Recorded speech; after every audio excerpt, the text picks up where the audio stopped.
Hello and welcome to today's 4Ps podcast. Today we have a guest. Her name is Erin Bleckman, and she is someone that I just met about a year ago. I met her because we were doing the book, Stories of Children Lost, and she became one of the writers on this book. She was a phenomenal person when I met her. And when we first met and we were doing interviews, pre-interviews for the book, she and I had a deep conversation. And one thing that I have to admit about Erin is her strength and her drive and her pursuit of trying to achieve a mission. And her mission is a mission that was given to her, unfortunately, not by her choosing. She did not pick this purpose, and she did not want to go and do what she is doing right now, but she is doing it and she is saving lives. I'm going to tell you a little bit of a story at the end of this podcast about how she has actually changed the way I even parent and how I talk to my kids nowadays. And she is just phenomenal. And it was from her book. And we're going to talk a little bit about her book. She has a great book that is well illustrated. It is actually probably one of the prettiest books I've ever seen. And it's called My Unexpected Journey.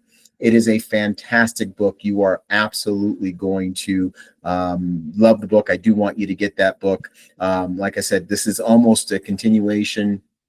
Actually, the book Stories of Children Lost is almost a supplement to this book. And it really doesn't need anything to help it out. It's just it's a great book, and she's going to talk a little bit about it during her interview. We will be right back right after this. There is no loss greater, no pain deeper than that of losing a child. In Stories of Children Lost, from the ones who love them most, parents share their journeys through heartbreak, healing, and remembrance. These are not just stories of loss, but of love that never fades, memories that never die, and strength that carries us forward. For those who grieve, for those who remember, for those who seek understanding, this book is for you. Now available at Barnes & Noble, on Amazon, and anywhere you buy books. Find comfort in shared stories. Welcome back to this special edition of the 4Ps podcast. And I am here with who has become a very good friend of mine. We actually met through a mutual friend. Unfortunately, I'm glad I met her, don't get me wrong, but the circumstances in which we met. Both of us share a common bond, and that is we both lost a child. And we both lost them unexpectedly and way too soon. Erin Bleckman, she is like I said, she is a motivated individual. She has a lot of purpose, and she has not allowed this tragic circumstance that happened to her to stop her. And she is literally out there trying to save the lives of others and help other parents along the way. She is the author of the book, My Unexpected Journey. She is also a co-author in the book that we put together back in it was October. Yeah, sorry. Called Stories of Children Lost, told by the ones who love them most. Erin, welcome to the program. How are you doing? I'm great, Trunnis. I'm so glad to be here. Thank you. It is cold where I am today, and I see a lot of beachy stuff where you are right now. And it kind of makes me mad. I just have to admit, how's the weather down where you are? Well, so we're in Southwest Florida, and it's always warm here, but I will say it's not as warm as it usually is. Okay. We've had lots of days, and you're probably going to scream when I say this, but we've had lots of days recently in the 60s and the low 70s. I hurt for you. I really Don't you feel sorry for me? Yes, I absolutely do. Yes. Yeah, especially now when I can actually, in the morning I can count. He's like, what's the temperature outside? And I can do this, and I still have some fingers left. It's not good. And I moved down south to stop that. Let's talk about, I kind of brought up how we met and the unfortunate club we're in. Clearly, everybody knows that you lost a child just based on the introduction. You speak fondly of your son. Can you briefly tell the audience? Yes. I love to talk about my Max. So I am the proud mom of two beautiful boys, Max and Sam. And Sam is still with us. He is our younger son. He is 27 years old and he lives with his beautiful wife up in Pennsylvania. But we lost our Max back in 2020. And he was our firstborn. He was the most interesting person I've ever known. And I don't just say that because I'm his mom. He really was. So as a little guy, he was just funny and quirky and eccentric. I just told this story recently. There was a whole summer, actually the summer I was pregnant with Sam, where he wore snow boots and shorts the whole summer. So that kind of, captures his quirkiness. And then he had a brilliant mind. He really did. He read his first Harry Potter book between kindergarten and first grade. He was incredibly sensitive and creative. As a teenager, he started a band. He was a drummer. He played the banjos. He wrote short stories and poetry and songs.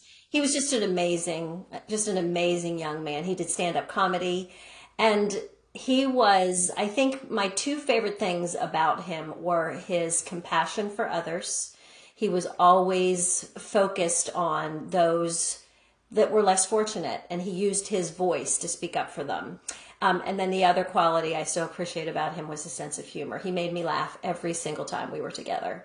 And that could even be in the middle of a crisis. He had lots of mental health crises during those last 5 or 6 years. And even still, when we were together, we always laughed. So, yes, he was an amazing person. He lived a lot of life in 25 years. And our lives are worse off without him. And I think the world is worse off without him. I think he could really be contributing greatly. And he's not here to do that. You are, first of all, thank you for sharing that story. But I listened to the story, and we've talked about our losses quite a few times, but now I'm hearing something different. And this is the first time I've heard you talk this way about he had a lot to give in 25 years. In a way, he is still giving. Okay, and I don't want to say in a way. I think I'm not even going to say in a way. He is still giving through your efforts, through your book. I know that I'm the type of parent. I'm a hard nosed parent. Okay, and it's like you got to. I'm an old military guy. I was raised by a pretty stern dad. Had stern grandfathers. Stern grandmothers for that matter. I had one really sweet grandmother, and then that was it. All the rest of them were horrible. In the way of being just wow. I was like, wow. But anyway, I love them dearly, and now I'm probably going to pay for that one. But one thing I did when I read your book was I started to address my children who are now adults. They're now around the age of Max when he passed away. Your book has helped me as a parent listen more. Not only listen to them as far as their daily lives and stuff like that, which I was doing, but really listen to like as little as punctuation in a sentence, listening to hear if there is another day. All of those things I absolutely pay attention to because of your book and because of what's going on. And I love how your book kind of, as parents, they give us it's almost that extra, okay, there's another element of parenting that goes beyond making sure they can tie their shoes and go to school, go to college and all that other stuff.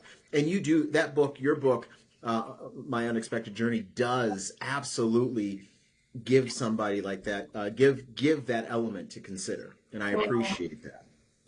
So when I say that Max is still carrying on, you are not taking your grief, which is painful.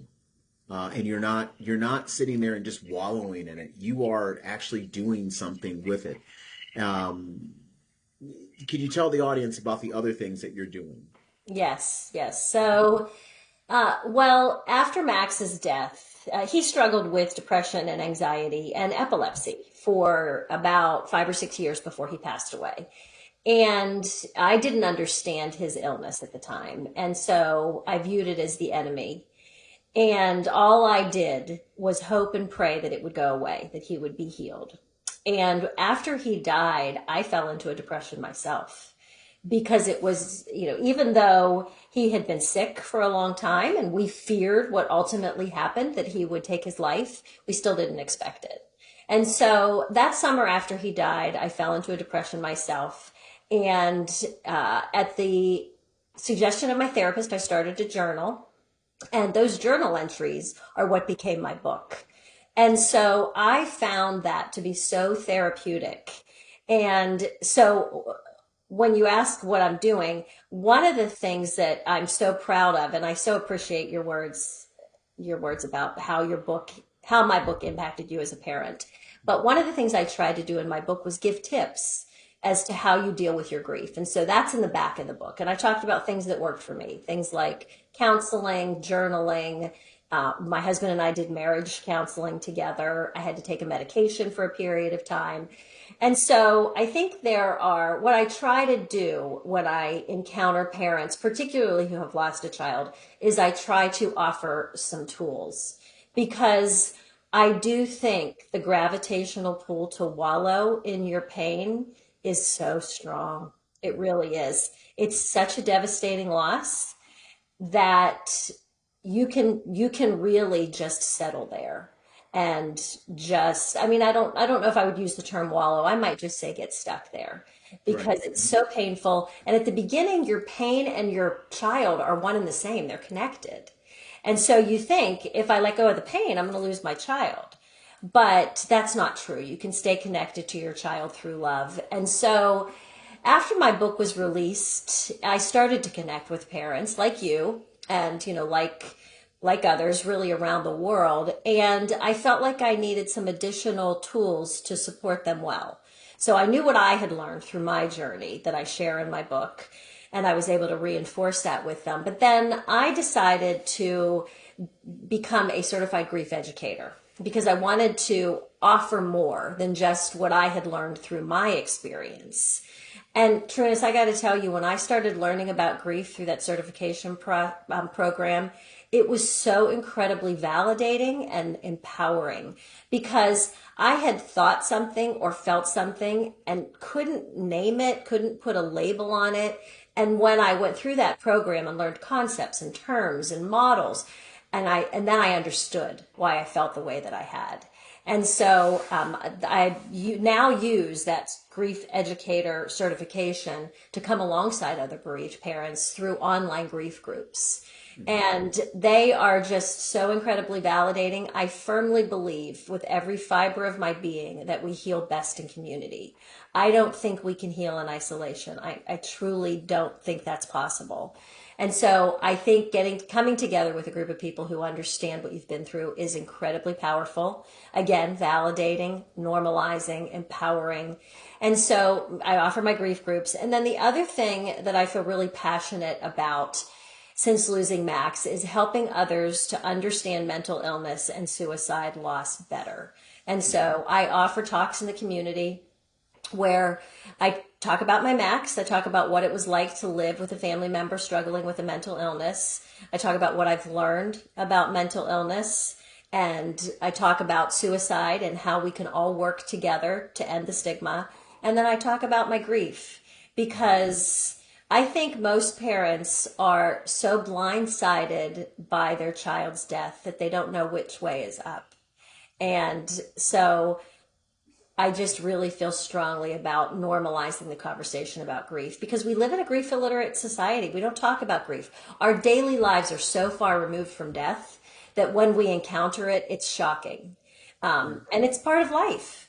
And, it's particularly shocking when it's a child because that's an out of order loss. We don't expect to have to bury our child.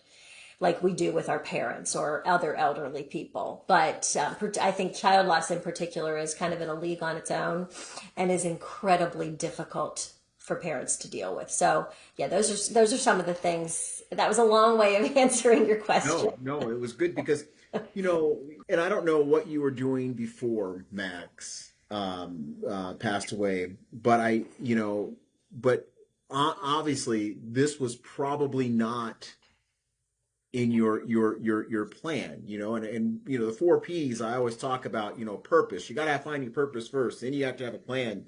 It's not necessarily in that order. Then you have to have passion for what you do, and then you have to go through the persistence.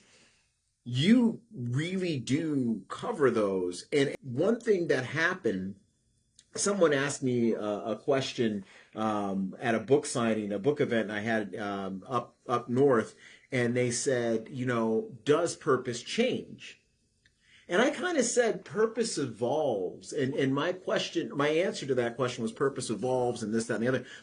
But in your case, you took your skills from your prior purpose. Your purpose is to be a mom, and that never changed. That did evolve.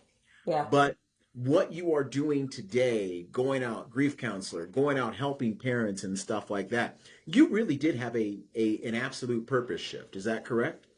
Yeah, and I like the way you put that I'm taking my former skill sets and experiences and using them now. So I have, well, first of all, with the book and the journaling, I've been a journaler off and on throughout my life. It's just been a helpful way for me to process things that I'm thinking and feeling and really name them, because I can get stuck in my head and I can have those swirling, ruminating thoughts. But when I get them down on paper, it helps to clarify things. So, the journaling then became important in processing my grief, and that's how my book evolved. And my book was very much an evolution. I never at any point said, I think I'm going to sit down and write a book. It just kind of happened over time. And then in terms of my public speaking, I have a background in corporate training. And so I have taken those, presentation skills, those communication skills, those training skills, and I'm now using them as I talk about Max and mental illness, suicide, and grief. And then, the other thing with my grief groups, I have a background in facilitating groups, mostly through my church. My husband and I have led small groups for years and years and years. I've coordinated women's Bible studies and led those. And so I have a background in facilitating group discussion. And so that applies very closely to my grief group. So, yes, my purpose changed, the purpose of my life, because you're right. If you had told me 6 or 7 years ago that I would be doing what I'm doing now, I'm not sure if I would have screamed or cried. Or maybe laughed, I don't know. But I certainly didn't expect to be doing this, and I really didn't want to be doing this. Yeah. And so, yes, my passion has shifted, but it's been providential that all of those things, all of those skills and experiences are now coming into play and just equip me for what I'm doing in my current purpose and passion. So, yeah, I like the way you put that. Thank you very much. Erin, it was great speaking with you. Your book, My Unexpected Journey. I know you have a copy of it. Where can we get this book? You want me to hold it up and show people? Absolutely. Show us the book. I know that Okay. unfortunately, I will say this right now. The reason why there's a glare on the book is not because she has a bad camera. She has an awesome camera on her computer. But I will say this. It's that Florida sun. And I'm saying that for all the people that live in right now cold and they're freezing so it's that Florida sun that's caused it. But yes, it is. And I'm going to say that My Unexpected Journey is a great book. You can get it on Amazon. You can get it in Barnes and Noble. You can get it anywhere you buy books. One thing I have to say about that book, and this is coming from an author myself, I am almost like, wow, my next book has to have some illustrations like hers. Can I show a couple? Yes, please. Trunnis? The artwork and the illustrations are made with love. They're beautiful. It is absolutely a beautiful work of art. So this is one of them.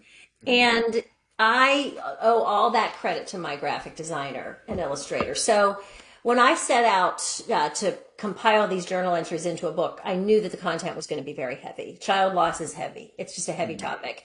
And I wanted to balance that with some beauty. So when I started working with Sarah Nelson, who is an incredibly talented graphic designer and illustrator, she said she focused on the bird. So she did 6 original illustrations of a bird because I kept seeing the same bird in the days and weeks following Max's death.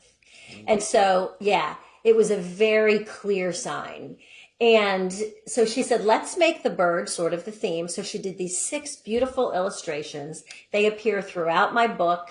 And then she also took our family photos, and rather than just, slapping a picture on a page, she created these beautiful sort of like scrapbook spreads throughout the book.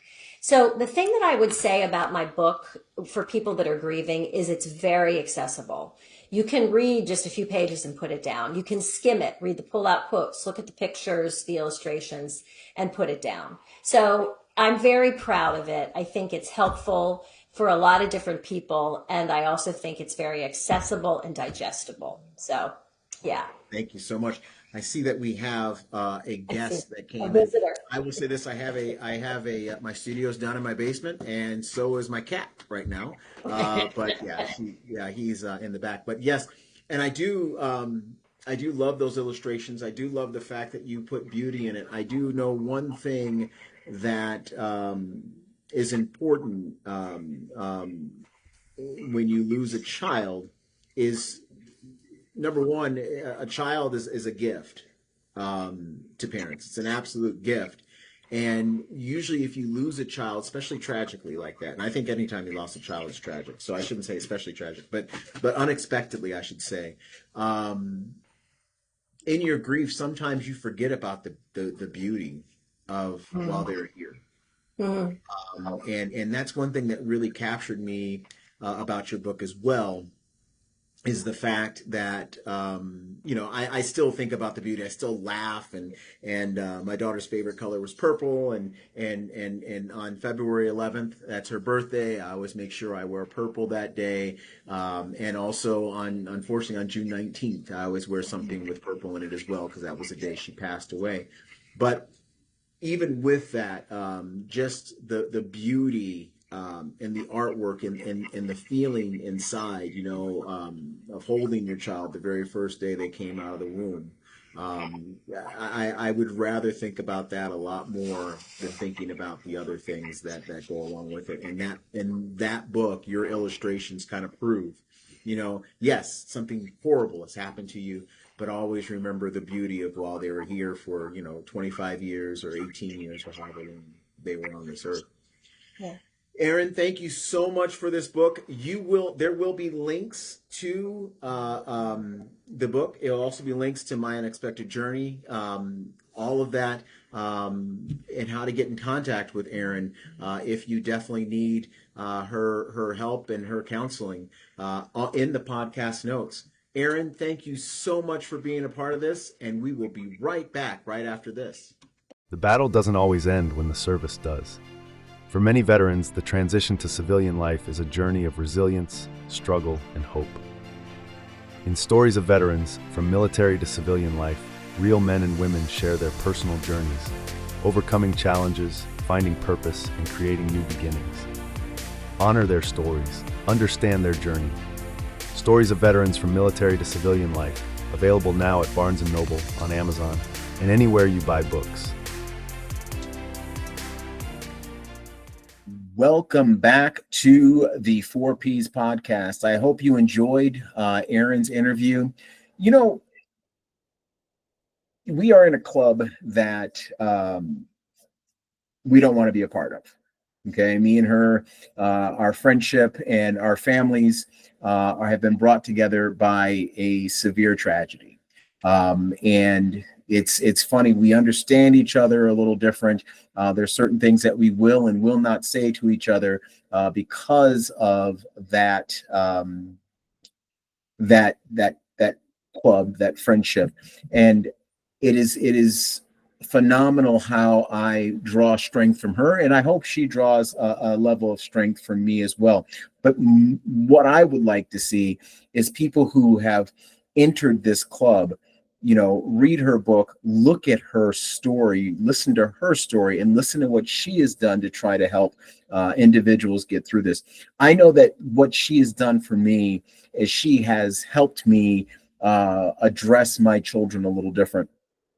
I'm sure you guys know a little bit of the Goggins backstory and all that stuff. And as kids, we were raised to get over it.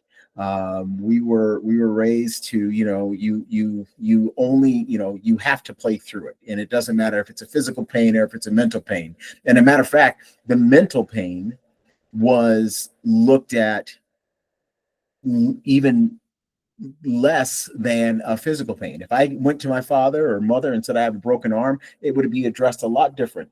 If I went to especially my father and said, yeah, I'm depressed, it would not even be addressed at all. He would probably tell me to shake it off, or if not, he would just be like, there ain't nothing I can do about it. You still got to pay your rent.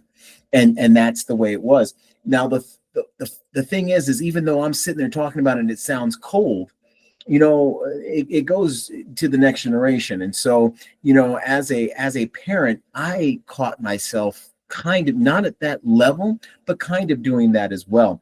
And in doing that, maybe I missed some things that my kids needed to hear or they needed from me. And so now as I after reading the book, My Unexpected Journey, and after listening to her and listening to other people that are in the book, Stories of Children Lost, even I kind of talk to my children different. Mental illness is indeed an illness, just like any other illness. And you have to treat it as such, and people get over mental illness just like they get over physical illness. People sometimes have lingering mental illness just like they have physical lingering illnesses. And we have to address it with the same approach as we address everything else. We have to do that. And Erin, in her journey, kind of helped me really, even though I knew that, but it helped me gain even a better understanding and a deeper understanding of what I just told you. And that's what you have to do. You really have to do that. Again, like I said, we were in a bad club. This week, as a matter of fact, my daughter would have turned 28 years old. She's been gone now for almost 10 years. And I will say this, whoever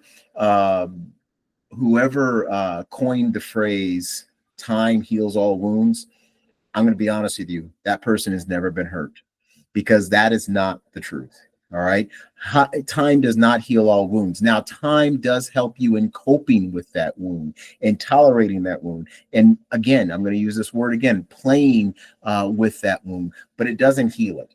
You just learn how to adapt and function with that wound. It happens all the time. Time doesn't heal all wounds at all. But I will say, being with people like Erin and the people that I've met in my journey since my daughter's passing has helped me cope, and it has helped me, and I don't even want to say tolerate, but it's helped me live on and live for my daughter in a way that is positive. I want you to know that Stories of Children Lost, I will say this: some of the proceeds from Stories of Children Lost goes out to help individuals in getting care.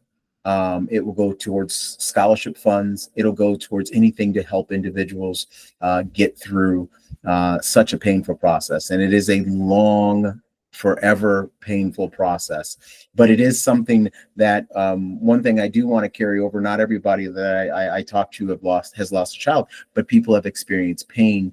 And I will say this, you definitely want to find people who are supporting you and who are in your corner to help you in going through it. There's so many different clubs out there, good clubs, bad clubs, but there are people out there that do care for you, that do love you, that do understand what's going on in your life and will help you through it. And that's one thing that I definitely want you to understand, and we're here. Even in the back of the book, we have in the back of Stories of Children Lost, there's a wealth of people who are in there that can help you. There are a wealth of services that are there that can help you in finding the peace that you need. Next week, we will have a phenomenal guest. We always have phenomenal guests, but this guest right here, great guy. I kind of want to leave it a secret, but I will give you a hint. He was, I mean, we all know the character he played. If you ever know anything about P.T. Barnum, you will know this person, Tom Thumb. Now, I do not have the original Tom Thumb on this show, because I will tell you right now, if I did, then this would be a kind of a paranormal show. So this is not what's going to be on. But I do have the person who played him, Sam Humphrey, will be on the show next week. He's a great guy, and I will tell you this right now, Sam, that is one. I'm going to say the word. He's one ballsy dude. He really is. He is a tough dude. I will say that. We will be back next week. Thank you so much.